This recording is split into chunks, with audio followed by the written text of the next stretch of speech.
Chemistry class 12 हम CBSE के previous year questions कर रहे हैं। हमारा चैप्टर है haloalkanes and haloarenes. अगला क्वेश्चन है question number 55, which would undergo SN2 reaction faster and why. तो आपके पास दो कंपाउंड दिए हुए हैं, इसमें से कौन सा SN2 रिएक्शन फास्टर मतलब ज़्यादा रेट होगा, किसका ज़्यादा रेट होगा वो आपको बताना है। हमने SN1 रिएक्शंस में भी ऐसे क्वेश्चंस देखे थे, ये SN2 रिएक्शन है। यह क्वेश्चन दिल्ली 2015 में 1 मार्क का आया था। एक बार आप इसे ट्राई करिए, फिर हम लोग आगे बढ़ते हैं। तो जब हम SN1 की बात करते हैं तो हम वहाँ पर स्टेबिलिटी ऑफ कार्बोकैटायन देखते हैं, क्योंकि वहाँ पर दो स्टेप्स होते हैं और पहला स्टेप जो फॉर्मेशन ऑफ कार्बोकैटायन होता है वो स्लो होता है, जिसके कारण रेट ऑफ रिएक्शन उसकी स्टेबिलिटी पर डिपेंड करता है। पर SN2 रिएक्शन में सिंगल स्टेप होता है, तो वहाँ पर हम लोग स्टेरिक हिंड्रेंस देखते हैं। ठीक है, मतलब 1 डिग्री 2 डिग्री 3 डिग्री। तो जो 3 डिग्री होता है उसमें सबसे ज़्यादा स्टेरिक हिंड्रेंस होता है एज़ कम्पेयर टू 1 डिग्री। तो 1 डिग्री का रिएक्शन रेट ज़्यादा होता है सबसे ज़्यादा एज़ कम्पेयर टू 2 डिग्री और 3 डिग्री। ठीक है, तो यहाँ पर हम देख सकते हैं कि यहाँ पर हमारे पास जो कंपाउंड्स हैं उसमें ये 1 डिग्री है और ये आपका 3 डिग्री है। तो ये ज़्यादा अच्छे से या ज़्यादा फास्ट SN2 रिएक्शन करेगा।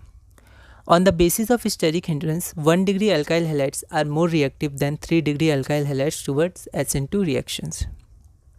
The CH3CH2Br would undergo SN2 reaction faster than this compound because it is a 1 degree, ये 1 degree alkyl halide है, because it is a primary 1 degree halide that is less hindered, उसमें steric hindrance आपका कम है। अगला question है question number 56, which would undergo SN2 reaction faster. तो फिर से वैसे ही क्वेश्चन है, पर यहाँ पर हम देख सकते हैं कि यहाँ पर दोनों 1 डिग्री हैं। ठीक है, तो हम लोग अब किस बेसिस पे ये बताएंगे कि कौन ज़्यादा फास्ट SN2 रिएक्शन करेगा। एक बार आप इस क्वेश्चन को ट्राई करिए। यह क्वेश्चन फॉरेन 2015 में 1 मार्क का आया था। फिर हम आगे बढ़ते हैं।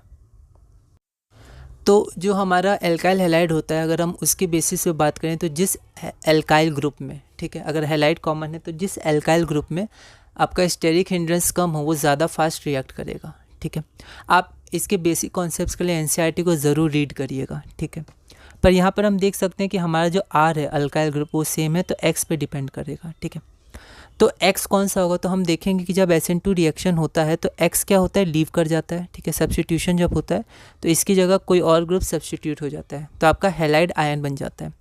तो ये जितना स्टेबल होगा उतना ज़्यादा फॉरवर्ड रिएक्शन होगा। ठीक है, उसका रेट उतना ज़्यादा होगा। तो ये आपका जो न्यूक्लियोफाइल होता है X, तो वो कितना अच्छा है। ठीक है, मतलब अगर हम लोग ऐसे सोचें कि ये जो आपका लिविंग ग्रुप है ना, न्यूक्लियोफाइल नहीं, न्यूक्लियोफाइल तो वो होता है जो अटैक करता है, ये जो लीव करता है वो लिविंग ग्रुप। तो आपको ये देखना है आपका लिविंग ग्रुप कितना अच्छा है। ठीक है, मतलब लिविंग ग्रुप वो ज़्यादा अच्छा होगा जो निगेटिव चार्ज को अपने ऊपर बहुत अच्छे से ले सके। ठीक है, तो हैलाइड्स में जब हम लोग कंपेयर करते हैं तो हमारा जो यहाँ पर I है, RI में जो लिविंग ग्रुप I माइनस होता है वो सबसे ज़्यादा स्टेबल होता है। ठीक है, उसके बाद आपका Br माइनस होता है, उसके बाद आपका IBrCl Cl माइनस होता है। ठीक है, तो यहाँ पर जो Br है और आपका I है, तो I माइनस जो लिविंग ग्रुप होगा वो आपका ज़्यादा स्टेबल होगा। ठीक है, तो ये ज़्यादा अच्छे से SN2 रिएक्शन को कर सकता है, ज़्यादा fast. I minus is a better leaving group than Br minus, so iodides are more reactive towards SN2 reaction as compared to bromides. ठीक है, therefore CH3CH2Y would undergo SN2 reaction faster. ठीक है, तो यहाँ पर अल्काइल ग्रुप के basis पे नहीं, हैलाइड के बेसिस पे हमने डिटरमाइन किया। ठीक है, NCERT में कॉन्सेप्ट्स हैं, आप उनको पढ़िएगा अच्छे से और आगे बढ़िएगा। अगला क्वेश्चन है question number 57, which one of the following compounds is more reactive towards SN2 reaction and why. तो आपके पास फिर से यहाँ पर दो कंपाउंड्स दिए हुए हैं, आपको बताना है कौन सा SN2 रिएक्शन में ज़्यादा रिएक्टिव है, मतलब ज़्यादा रिएक्ट करेगा। ठीक है, या आप समझ सकते हैं रेट ऑफ रिएक्शन किसका ज़्यादा होगा और ऐसा क्यों होगा। यह क्वेश्चन CBSE 2018 में 2 मार्क्स का है। इसका सिमिलर क्वेश्चन हमने किया है, पर एक बार आप इसको ट्राई करिएगा, अगली वीडियो में हम इसे सॉल्व करेंगे।